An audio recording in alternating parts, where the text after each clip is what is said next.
चांद को उसकी रोशनी तो लौटा देते हैं, बट एक शर्त के साथ कि हर 15 दिन में उसकी रोशनी आएगी धीरे धीरे, और हर 15 दिन में धीरे धीरे वापस चली जाएगी।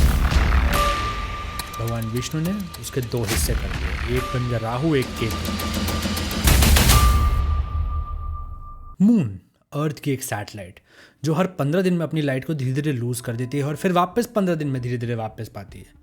साइंटिफिकली ऐसा क्यों होता है ये तो हम सारे ही जानते हैं, पर माइथोलॉजी से बहुत ही इंटरेस्टिंग तरीके से बताता है। तो चलिए आज जानते हैं माइथोलॉजी के हिसाब से मून अपनी लाइट क्यों खोता है। इसके पीछे बहुत इंटरेस्टिंग कहानियां हैं।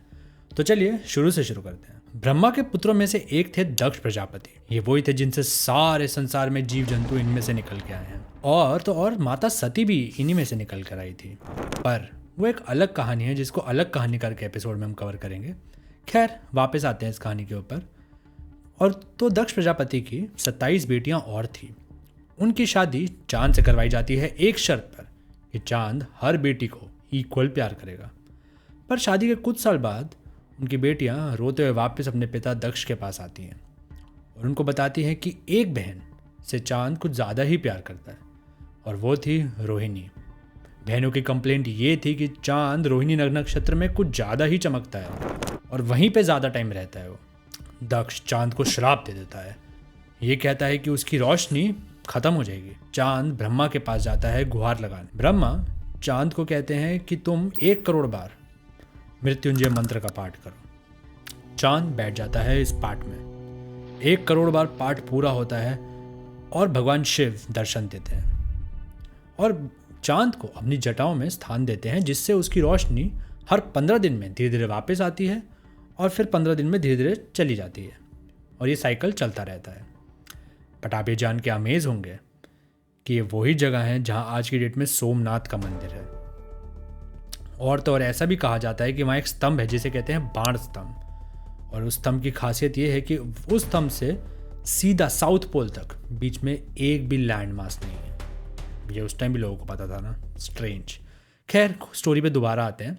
दक्ष की बेटियां अभी भी खुश नहीं थी क्योंकि चांद अब भगवान शिव के साथ जो थे वो ब्रह्मा के पास आती हैं रोते हुए। ब्रह्मा चांद के 2 टुकड़े कर देता है। एक टुकड़ा भगवान शिव के पास ही रहता है और दूसरे को आकाश में स्थापित कर दिया जाता है। जो टूटा हुआ हिस्सा है उसे कहा जाता है चंद्रभागा, यानी चांद का टुकड़ा। और चांद के खत्म होने की कहानी यहीं खत्म नहीं होती है। भगवान शिव क्योंकि चांद को अपनी जटाओं में धारण करते हैं इसलिए उनका नाम चंद्रशेखर पड़ा। पर चांद की रोशनी खोने की सिर्फ एक कहानी हो ऐसा माइथोलॉजी में पॉसिबल ही नहीं है। तो एक कहानी और है जहाँ पे गणेश जी एक बार अपने वाहन मूषक पर जा रहे होते हैं और वहीं चांद ऊपर से बहुत ही ज़्यादा अपना शो ऑफ कर रहा होता है, डींगे मार रहा होता है कि देखो मैं कितना ब्राइट हूँ, देखो मैं कितना सुंदर हूँ, मेरी छाया कितनी शीतल है, टाइप्स ऐसा लगा हुआ होता है। वहीं गणेश जी उसके डींगे सुन रहे होते हैं और मुस्कुरा रहे होते हैं। तभी गणेश जी का बैलेंस बिगड़ता है और वो गिर जाते हैं। ये देखकर चांद जोर जोर से हंसता है। गणेश जी गुस्सा होते हैं और चांद को श्राप दे देते हैं कि उसकी रोशनी चली जाएगी।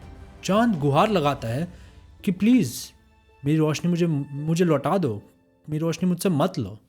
तब गणेश जी चांद को उसकी रोशनी तो लौटा देते हैं, बट एक शर्त के साथ कि हर 15 दिन में उसकी रोशनी आएगी धीरे धीरे, और हर 15 दिन में धीरे धीरे वापस चली जाएगी। चांद की रोशनी क्यों आती है और जाती है ये तो हमने जान लिया, पर एस्ट्रोनॉमिकल कॉन्सेप्ट एक और भी है जो माइथोलॉजी में बहुत ही इंटरेस्टिंग वे में बताया हुआ है चांद से रिलेटेड।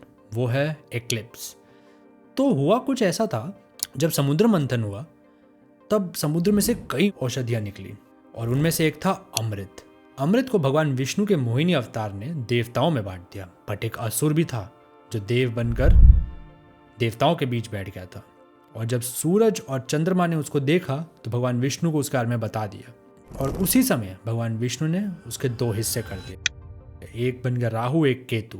तभी राहु की और सन और मून की आपस में दुश्मनी है, और राहु हमेशा सन और मून को खाना चाहता है, और इसीलिए एक्लिप्स होता है जब राहु सन को खाता है तब सोलर एक्लिप्स, जब मून को खाता है तब लूनर एक्लिप्स होता है। मगर चांद की कहानियां यहीं खत्म नहीं होती हैं, क्योंकि ये एक ऐसा प्लैनेट है जो सबके इमोशंस को ड्राइव करता है। ये कुंडली में जहाँ बैठा हो वहाँ पे इमोशंस का सर्ज सबसे ज़्यादा होता है। और तो और ऐसा भी कहा गया है कि सारी औषधियाँ जो है वो चांद की रोशनी में ही पैदा होती हैं।